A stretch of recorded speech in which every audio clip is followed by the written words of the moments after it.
சாமி இருக்கிறதுக்கு இதுதான் சாட்சி. நம்ம கூட சாமி இருக்கு, நம்ம உடல்ல சாமி இருக்கு. உங்களுடைய உடல்ல சாமி இருக்குங்கிறதுக்கு சாட்சி என்ன தெரியுமா? நான் சொல்லப்போற ஒரு சில விஷயங்கள் தான். உங்க உடல்ல இருக்கிற சாமி என்ன பண்ணும்? நீங்க சொல்றத மீறி உங்கள இயக்கும்.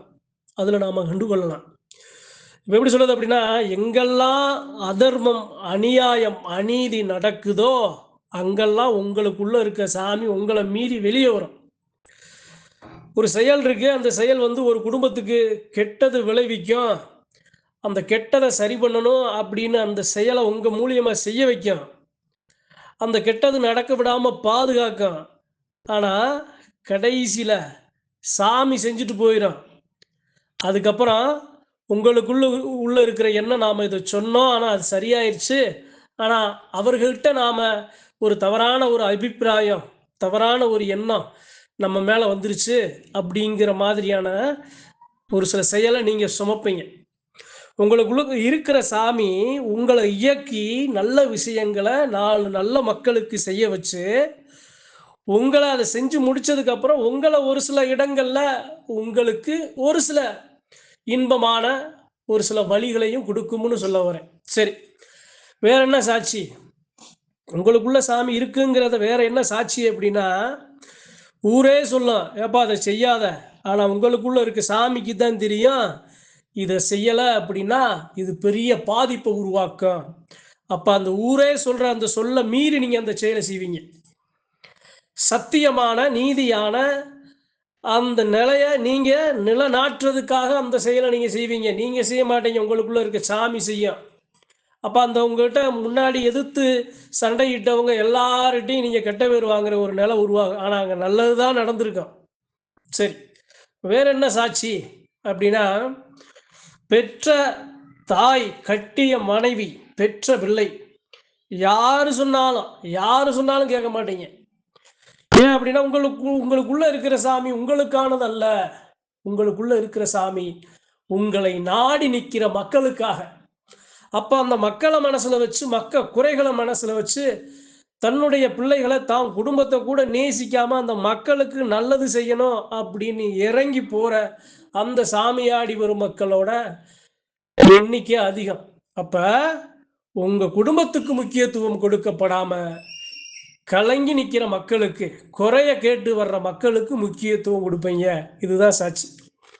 சரி, இது இல்லாம வேற என்ன சாட்சி? உங்க உடம்புல சாமி இருக்குங்கிறத காட்டுறதுக்கு வேற என்ன சாட்சி அப்படின்னா, நடக்க போற நல்ல விஷயங்கள் எல்லாமே உங்களுக்கு தெரியும். 1000 தடங்கள் வந்தாலும் அந்த நல்ல விஷயங்கள நாம செயல்படுத்தணும் அப்படின்னு முதலா முயற்சியே நீங்க அத ஈடுபடுவீங்க. அந்த நல்ல செயல நீங்க செய்து முடிப்பீங்க. உங்களுக்குள்ள இருக்க சாமி செய்து முடிக்கும். சரி. வேற என்ன சாட்சி? உங்களுக்குள்ள சாமி இருக்கு அப்படிங்கிறத காட்டுற வேற என்ன சாட்சி அப்படின்னா, சாமி வராம சாமி ஆட மாட்டீங்க. பொய்யா, போலியா நடிக்க மாட்டீங்க. உண்மையான சாமி வந்து உங்கள மீறி தன்னிலை மாறி நீங்கள் அந்த இடத்துல செயல்படுவீங்க. அப்போ உங்களுக்குள்ள இருக்க சாமி வானத்துக்கும் பூமிக்கும் நிக்கும். சாமி இறங்குனதுக்கு அப்புறம் உங்களுக்கு ஒரு பெரிய வியப்பா இருக்கும். நம்ம சாமி இப்படி வந்து நம்மகிட்ட பேசியிருக்கே, நம்மள செயல்படுத்தியிருக்கே, நம்மள இயக்கியிருக்கே அப்படின்னு ஆச்சரியப்படுவீங்க. சரி, உங்களுக்குள்ள சாமி இருக்கு அப்படிங்கிறத காட்டுறதுக்கு வேற என்ன சாட்சி? உங்ககிட்ட சாமி பேசி உங்கள தட்டி எழுப்பும். அங்க தப்பு நடக்குதப்பான்னு உங்கள அந்த எல்லைக்கு இழுத்து வரும். நடந்த தப்ப உங்க கண்ணுல காட்டி கொடுக்கும். சரி. வேற என்ன சாட்சி? உங்க உடல்ல சாமி இருக்கு அப்படின்னு வேற என்ன சாட்சி அப்படின்னா, தீய சக்திகள அடையாளம் கொண்டு கொள்ளும். உங்க உடம்புல இருக்க சாமி எப்போது தீய செயல்கள், தீய சக்திகள் அந்த இடங்கள்ல ஊடுருவுதோ அத கண்டறியும். உங்கள வச்சு உங்க உடல்ல அந்த சாமி. சரி. வேற என்ன சாட்சி? உங்க உடல ஒரு ஆயுதமாக, ஒரு கருவியாக பயன்படுத்தி தீய வினைகள, செய்வினைகள, பில்லிகள, சூனியங்கள எல்லாத்தையும் விலக்கி கொடுக்கும். சரி. வேற என்ன சாட்சி? நாவுல நிக்கிற சாமி சாதாரண மனுஷன் பேசுறது பேச்சு அல்ல. தெய்வம் பேசுற பேச்சு. தெய்வம் கொடுக்கிற வாக்கு அப்படிங்கிற சொல் உங்க நாவுல இருந்து பிறக்கும். சொன்ன சொல் பலிதமாகும். சரி. உங்க உடம்புல இருக்க சாமி இருக்கு அப்படிங்கிறத காட்டுற வேற என்ன சாட்சி? எல்லாத்தையும் நேசிப்பீங்க. எல்லாரும் உங்களை விட்டு உதறி தள்ளிட்டு போனாலும், உங்களை வேணாம்னு ஒதுக்குனாலும் எல்லாத்தையும் நேசிப்பீங்க. உங்க உடல்ல இருக்கிற சாமி நேசிக்கும். சரி, உங்க உடல்ல சாமி இருக்கு அப்படிங்கிறத காட்ட வேற என்ன சாட்சி? நல்லது நடந்திருக்கப்பா, மனசாட்சிக்கு தெரியுது. உனக்கு தெரியலாட்டினா என்ன, 4 மக்களுக்கு தெரியலாட்டினா என்ன, நான் நல்லதுதான் செஞ்சிருக்கேன் அப்படின்னு உங்க மனசாட்சி திருப்திப்படும். இதுவும் ஒரு சாட்சி.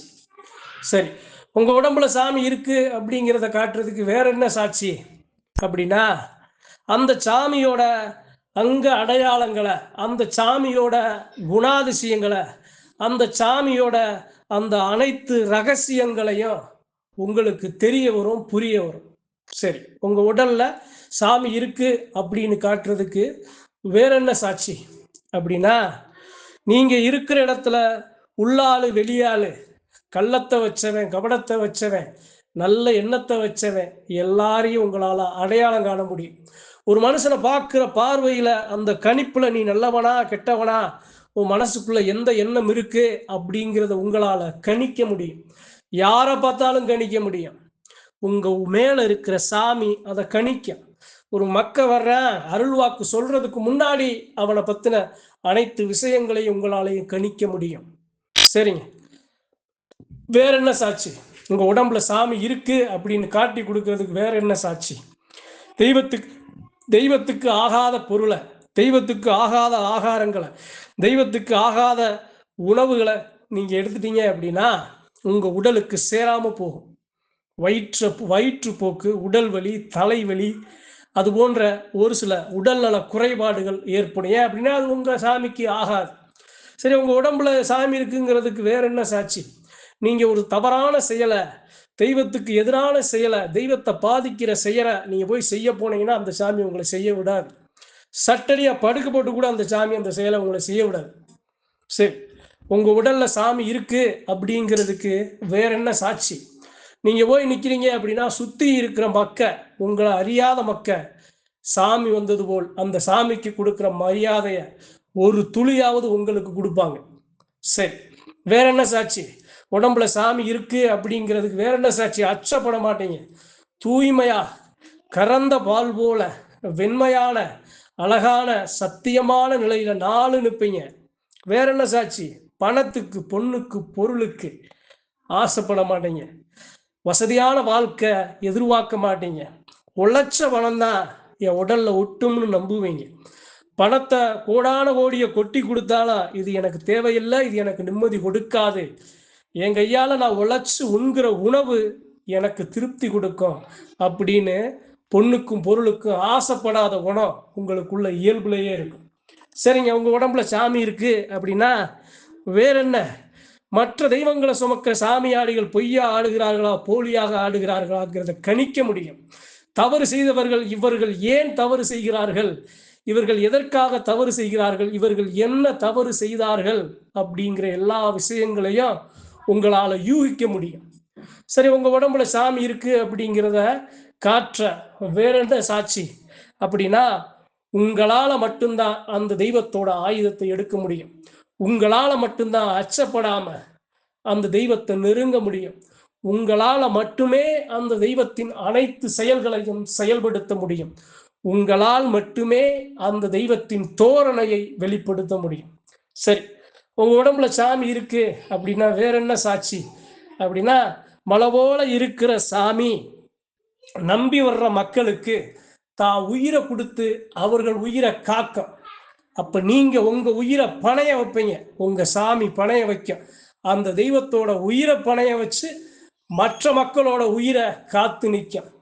எதுக்கு அச்சப்படாம உன்னை சாடி இது நிக்குதப்பா, எட கருப்பு நிக்குதா, இந்த தீய வினை செய் வினை நிக்குதா, நான் வரேன்டா, உனக்கு சரி பண்ணி கொடுக்குறேன். என் மேல இருக்கிற சாமி 4 மக்களுக்கு நல்லது செய்யத்தான் இந்த சாமி இந்த தேகத்துல இருக்கு அப்படின்னு உங்கள் உயிரை பணயம் வைத்து மற்ற உயிர்களை காக்கும் நேசிக்கும் பேரன்பு கொண்ட பெருமக்களா நீங்க இருப்பீங்க. இதுதான் உங்க உடம்புல சாமி இருக்குன்னு காட்டுற சாட்சி. இது மாதிரி பல நூறு சொல்லிக்கிட்டே போக முடியும். ஆனா இது போன்ற நிகழ்வுகள் எல்லாமே இருந்துச்சு அப்படின்னா உங்க உடல்ல சாமி இருக்கு அப்படிங்கிறது சத்தியமான உண்மை. நன்றி, வணக்கம். மற்றும் ஒரு பதிவில் சந்திப்போம்.